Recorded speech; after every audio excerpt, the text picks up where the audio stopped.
বাসর ঘরে 18 মাসের শিশু কোলে নিয়ে বসে আছে রায়া। ছোট শিশুটি গভীর নিদ্রায়, আর তার মুখের দিকে তাকিয়ে আছে রায়া এমন মনোযোগ নিয়ে যেন এই মুহূর্তে পৃথিবীতে আর কিছুই তার কাছে গুরুত্বপূর্ণ নয়।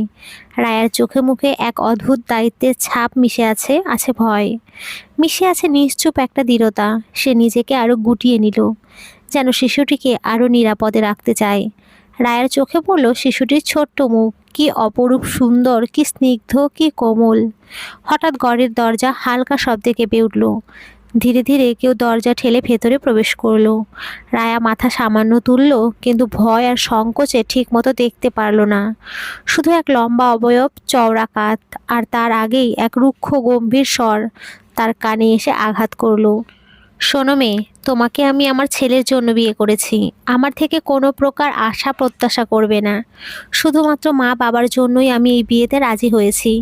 কথাটা বলেই সে এক মুহূর্ত দাঁড়ালো না, সোজা ওয়াশরুমের দিকে পা বাড়িয়ে গেল। ওয়াশরুমের দরজা ধীরে খুলে গেল। কিয়ান রেজবি চৌধুরী গাম্ভীর্য ভরা চোখে বাইরে বের হলো। ভিজে চুলগুলো কপালের পাশে লেগে আছে। সাদা টি শার্টে তার চওড়া বুক আরও প্রশস্ত, কাঁধ আরও স্পষ্ট হয়ে উঠল। বের হয়ে তার চোখ গিয়ে স্থির হলো রায়ার ওপরে। মেয়েটা এখনো আগের মতোই একই ভঙ্গিতে বসে আছে, এক কোণে গুটিসুটি হয়ে, শিশুটিকে কোলে চেপে ধরে। কিয়ান ভ্রু কুঁচকে তাকিয়ে রইল কয়েক সেকেন্ড। তার স্বভাব সুলভ অধৈর্যতা চোখে মুখে ছড়িয়ে পড়ল। এই মেয়ে, এভাবে বসে আছো কেন? যাও, ফ্রেশ হও। কঠিন, কর্তৃত্বপূর্ণ এবং একেবারে রুক্ষ স্বর। কোনো প্রকার কোনো মমতা নেই, কোনো গ্রহণযোগ্যতা নেই।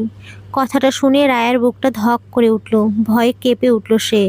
তার হাতের ভেতরে থাকা শিশুটি একটু নড়ে চড়ে উঠতেই রায়া তড়িঘড়ি করে তাকে পাশে বিছানায় শুইয়ে দিল। ছোট্ট শিশুটির গায়ে আলতো করে কাঁথা টেনে দিল, যেন ঠান্ডা না লাগে। তারপর নিজের ভারী গহনা লাগানো লেহেঙ্গাটা এক হাতে শক্ত করে আঁকড়ে ধরে ধীরে ধীরে খাটের ওপর থেকে নামলো।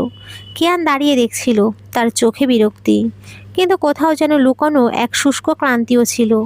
রায়া মাথা নিচু, ধীর পায়ে জড়িয়ে আসা লেহেঙ্গা সামলাতে সামলাতে ওয়াশরুমের দিকে এগোতে লাগলো। মাথা তুলতে তার ভয় লাগছিল।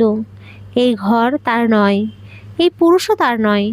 শুধু 18 মাসের শিশুটিই যেন তার পৃথিবী। ওয়াশরুমের দরজায় পৌঁছে হাত রাখতে সে থামলো। একবার পেছনে তাকালো। বিছানায় কিয়ান দাঁড়িয়ে আছে, দুই হাত বুকের কাছে ভাঁজ করে, ঠান্ডা দৃষ্টিতে তাকিয়ে আছে তার প্রতিটি পদক্ষেপের দিকে। রায়ার বুকটা কেমন ভারী হয়ে গেল। তার মনে হলো এই মানুষটার পাশে দাঁড়ানো মানেই দূরত্ব, শীতলতা আর দায়িত্বের বোঝা। তারপর আস্তে করে দরজাটা টেনে বন্ধ করলো। ওয়াশরুমের দরজা ভেজানো মাত্রই রায়া দাঁড়িয়ে রইল একই জায়গায়। তার বুক ধুকফুক করছে, পায়ের তলার টাইলস ঠান্ডা। আসলে পুরো পৃথিবীটাই যেন হঠাৎ ঠান্ডা হয়ে গেছে। নতুন বউ হয়েও আজ রাত তার বাসর রাত, কিন্তু বাস্তবতা একেবারেই অন্যরকম।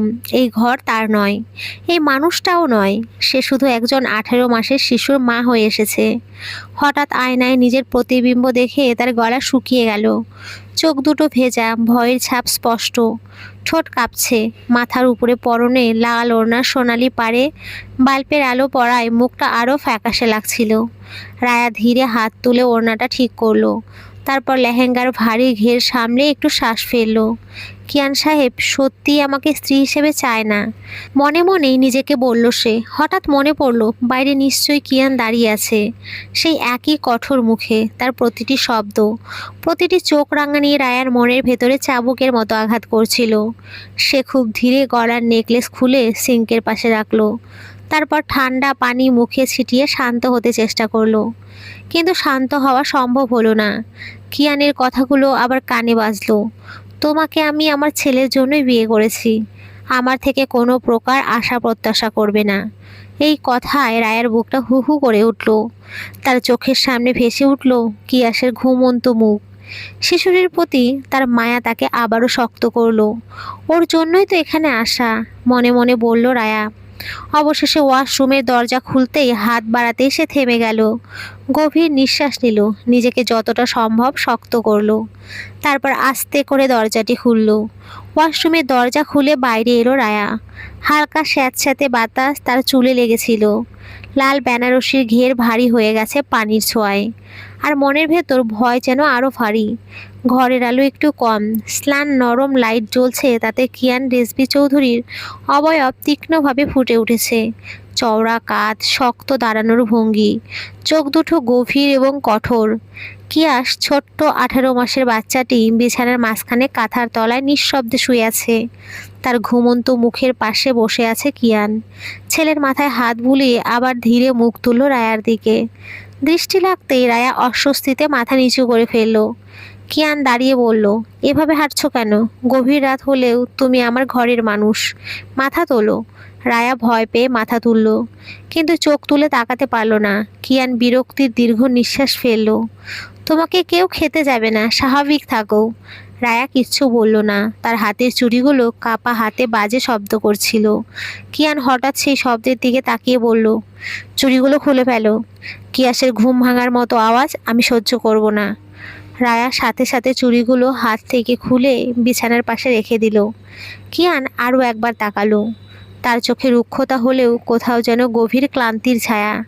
সে ধীরে কিন্তু স্পষ্ট স্বরে বলল, কিয়াস খুব নরম ঘুমায়, একটা শব্দেও কেঁদে ওঠে। এখন থেকে তার সব দায়িত্ব তোমার। দিন রাত যাই হোক তুমি সামলাবে। রায়া ছোট গলায় বলল, জি, আমি চেষ্টা করব। কিয়ান সাথে সাথে কড়া স্বরে থামিয়ে দিল, চেষ্টা না, করবে। এই বাড়িতে কোনো অজুহাত চলবে না। রায়ার বুকটা কেঁপে উঠল। সে মাথা নেড়ে সম্মতি জানালো। কিয়ান এবার বিছানা থেকে উঠে দাঁড়ালো। পুরো লম্বা দেহটা ঘরের ভেতরে ছায়ার মতো স্থির হয়ে গেল। লেহেঙ্গাটা পাল্টে নাও, এই পোশাকে রাত কাটাতে পারবে না। রায়া ওড়না ঠিক করে লাজুক কণ্ঠে বলল, আমি যাব? কিয়ান চোখ সরিয়ে ঠান্ডা ভঙ্গিতে বলল, যাও। আর শোনো, কিয়াস যদি জেগে ওঠে আর তোমাকে না দেখে কাঁদে, 3 সেকেন্ড লাগাবা না ফিরতে। ও আমাকে ছাড়া কাউকে চেনে না। রায়া বারবার মাথা নেড়ে দরজার দিকে হাঁটতে লাগলো। ভারী ঘের টেনে নেওয়ায় তার পা আরও জড়িয়ে আসছিল। ওয়াশরুমের দিকে যেতে যেতে কিয়ান পেছন থেকে বলল, আর একটা কথা, যখন বের হবে তোমার গলার ওড়নাটাও ঠিক করে নিও। ওভাবে এলোমেলো লাগলে ভালো দেখায় না। এই কথায় রায়া থমকে দাঁড়ালো। প্রথমবার তার হৃদয়ে একটু উষ্ণতা লাগলো, কিন্তু মুহূর্তেই নিজেকে সামলে ফেললো। জি। ওয়াশরুমের দরজাটা আলতো করে বন্ধ করতেই রায়া কিছুক্ষণ দেয়ালে হেলান দিয়ে দাঁড়িয়ে রইল। মনে হচ্ছিল প্রতিটা শ্বাস যেন বুকের ভেতরে ব্যথা হয়ে আটকে আসছে। ধীরে ধীরে সে মুখ তুলে তাকালো। সামনে বড় গোল আয়না। আয়নাতে নিজেকে দেখে সে থমকে গেল। মুখটা ফ্যাকাশে, চোখের নিচে হালকা কালচে দাগ, নির্ঘুম রাতগুলোর চিহ্ন, ঠোঁট শুকনো কাপা, চুলের খোপা লুজ, কপালের পাশে এলোমেলো চুল আটকে আছে। যে সাজে তাকে আজ কোণে বানানো হয়েছে সেটা যেন তাকে মানাচ্ছে না, বরং তার ক্লান্তি, ভয় আর দায়িত্বের ভারকে আরও স্পষ্ট করে দেখাচ্ছে। সে হাত তুলে কানের দুল খুলতে খুলতে নিজের প্রতিচ্ছবি দেখে ভাবল, এটা কি সত্যিই আমার নতুন জীবন? তার ভেতরের কণ্ঠ খুব আস্তে কিন্তু কষ্টে ডুবেছিল। রায়া ধীরে নাক টেনে নিজেকে সামলে আয়নার খুব কাছে এগিয়ে দাঁড়ালো। চোখ তুলে নিজের চোখের দিকে তাকাতে তার সাহস লাগলো। সেই চোখে ভয় আছে, কিন্তু গভীর কোমলতাও। কিয়াসের প্রতি যা জন্মেছে প্রথম দেখায়। সে ঠোঁট কামড়ে নিজের চোখ দুটো মুছে দিল। আমাকে ভাঙা চলবে না, ওর জন্য শক্ত থাকতে হবে, শুধু ওর জন্য। তার কণ্ঠ কাঁপছিল। একটু পর সে মাথার ওড়নাটা খুলে নরমভাবে ভাঁজ করে রাখলো। মাথা খুব হালকা লাগছিল, যেন দীর্ঘদিনের বোঝা সামলে এসেছে। লেহেঙ্গার ঘের তুলে বাথরুমের টুলে রাখতেই তীব্র একটা দীর্ঘশ্বাস বেরিয়ে এলো। কিয়ান সাহেব, তিনি আমাকে মেনে নেবেন না, কিন্তু আমাকে তাকে আটকানোরও দরকার নেই। আমি শুধু কিয়াসকেই ভালোবাসবো, ওকেই দেখব। আয়নার সামনে দাঁড়িয়ে সে গলার কাছে হাত রেখে ধীরে গভীর শ্বাস নিল। তার চোখে টলমল করে জল ভরছে, কিন্তু সে আর বের হতে দিল না। না, আমি কাঁদবো না। ওয়াশরুমের ছোট্ট জানালা দিয়ে বাইরে রাতের বাতাস ঢুকছিল। সেই বাতাসে রায় আবার নিজের মুখ স্পর্শ করলো। স্নিগ্ধ, নরম, তবুও ভারী দুঃখে মোড়া। তার মনে পড়ল কিয়ান আগেই বলেছিল, ওভাবে এলোমেলো লাগলে ভালো দেখায় না। ভাবতেই মুখে হালকা কেঁপে ওঠা হাসি এসে মিলিয়ে গেল। এত রুক্ষ মানুষটা আবার এমন কথাও বলে। এক মুহূর্তের জন্য তার বুক নরম হয়ে এলো, পরক্ষণে আবার ভারী হয়ে উঠল। রায়া নিঃশব্দে নিজের ছোট ব্যাগ খুলল। শাড়ির বদলে হালকা একটা সালোয়ার কামিজ বের করলো। সেটা আয়নায় রেখে একবার দেখলো, সে যেন নতুন নিজের সামনে দাঁড়িয়েছে। ধীরে ধীরে জামা বদলাতে শুরু করলো। প্রতিটা পোশাক খুলতে খুলতে যেন নিজের ভয় আর অস্বস্তির স্তরগুলো খুলছে। কিন্তু শেষ বোতাম লাগাতে লাগাতে তার চোখ আবার আয়নার সাথে আটকে গেল। নিজেকেই বলল, হ্যাঁ আমি পারবো, আজ না হোক আগামীকাল ঠিক পারবো। তারপর সে গলার কাছে ওড়নাটা সুন্দরভাবে ঠিক করে নিল, কিয়ানের কথাটাকে মনে রেখেই। শেষবার আয়নার সামনে দাঁড়িয়ে সে চুপ করে ফিসফিস করলো, কিয়াস, আমি তোমাকে হারাতে দেব না। তারপর ধীরে ধীরে দরজার দিকে এগোলো, মনটা শক্ত করে, শরীরটাকেও সোজা করে। বাইরে সেই মানুষটা আছে, কিয়ান রেজভি চৌধুরী, একটা বরফের পাহাড়। আর রায়া একটু আগে ভেঙে পড়লেও সে এবার প্রস্তুত।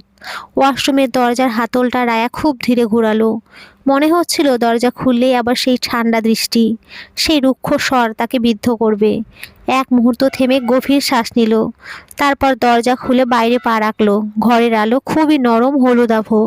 কিয়াস মাঝখানে ঘুমিয়ে আছে, আর তার পাশে বসে কিয়ান, গায়ের সাদা টি শার্টটা একটু ভিজে, চুলের ডগায় পানি, চোখের নিচে ক্লান্তির ছাপ, কিন্তু দৃষ্টি সেই আগের মতোই তীক্ষ্ণ, সতর্ক, কঠোর। রায়া বাইরে পা রাখা মাত্রই কিয়ান মাথা তুলে তাকালো। এবার তার দৃষ্টি থেমে গেল। রায়া এখন আগের মতো ভারী লেহেঙ্গায় নয়, হালকা আকাশি রঙের সালোয়ার কামিজ পরে দাঁড়িয়ে আছে। চুল খোলা নয়, নরম করে পেছনে টেনে বাঁধা, মুখ পরিষ্কার, চোখ দুটো ধুয়ে আরও দীপ্ত, আর গলায় ওড়না সুন্দরভাবে সাজানো, ঠিক যেমনটা কিয়ান বলেছিল।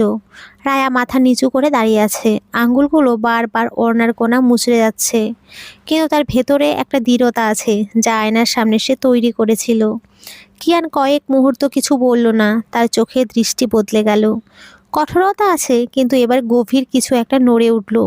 রায়া মাথা তুলে এক সেকেন্ডের জন্য তাকালো, মুখে লাজ আর ভয়, কিন্তু চোখে হালকা বিস্ময়। কিয়ান তাকে একটু গভীরভাবে দেখল। তার মুখে আর আগের যেমন অবজ্ঞা ছিল তেমন নেই, বরং প্রথমবার সে রায়াকে বউ হিসেবে দেখল, একজন মেয়েকে যে এই ঘরে থাকার চেষ্টা করছে। কিয়ান ধীর কিন্তু গম্ভীর স্বরে বলল, কিয়াসকে একটু দেখো, কাঁথা নেমে যাচ্ছে বারবার। এবার রায়ার ভয় কমে গেল। সে এগিয়ে গিয়ে শিশুটার পাশে বসে কাঁথা ঠিক করলো। তার হাত খুবই কোমল, যত্নশীল। কিয়ান সেই দৃশ্য দেখলো একদম কাছ থেকে। এক মুহূর্তের জন্য তার চোখে নরমতা জ্বলে উঠল। এইভাবেই করো, এটাই ঠিক। স্বরটা আগের মতো করা, কিন্তু অভ্যন্তরে এক টুকরো সন্তুষ্টি আছে। রায়া ধীরে বলল, আমি দেখব সব, চিন্তা করবেন না। কিয়ান ঠোঁট শক্ত করে তাকিয়ে বলল, দেখো, আমি কথা স্পষ্ট বলি, যদি তুমি কিয়াসকে ঠিকভাবে সামলাতে পারো আমাদের মধ্যে সমস্যা হবে না। রায়া এবার কিছুটা সাহস করে জিজ্ঞেস করলো, আর যদি না পারি? কিয়ান তাকিয়ে রইল তার দিকে, চোখ দুটো গভীর, রুক্ষ, কিন্তু এবার পুরো সত্যি। তাহলে তুমি ভুল মানুষকে বিয়ে করে এসেছো। রায়ার বুক আবারও কেঁপে উঠল। কিয়ান শেষবারের মতো বলল, তবে। সে থামলো এক মুহূর্ত। রায়া অবাক হয়ে তাকালো। কিয়ান তার দৃষ্টি সরিয়ে খুব নিচু গলায় যোগ করলো, তুমি চেষ্টা করছো, যেটা আমি দেখেছি। এই একটি কথায় রায়ার পুরো মনটা নরম হয়ে গেল। এটাই ছিল কিয়ানের প্রথম স্বীকৃতি, প্রথমবার তার চোখে রায়াকে উপেক্ষা নয়, একটু হলেও মানুষ হিসেবে দেখা। দুজনের মাঝে নীরবতা নেমে এলো, কিন্তু আগের মতো ঠান্ডা নয়। এই নীরবতায় নতুন একটা সম্পর্কে ছোট্ট আলো জ্বলে উঠল।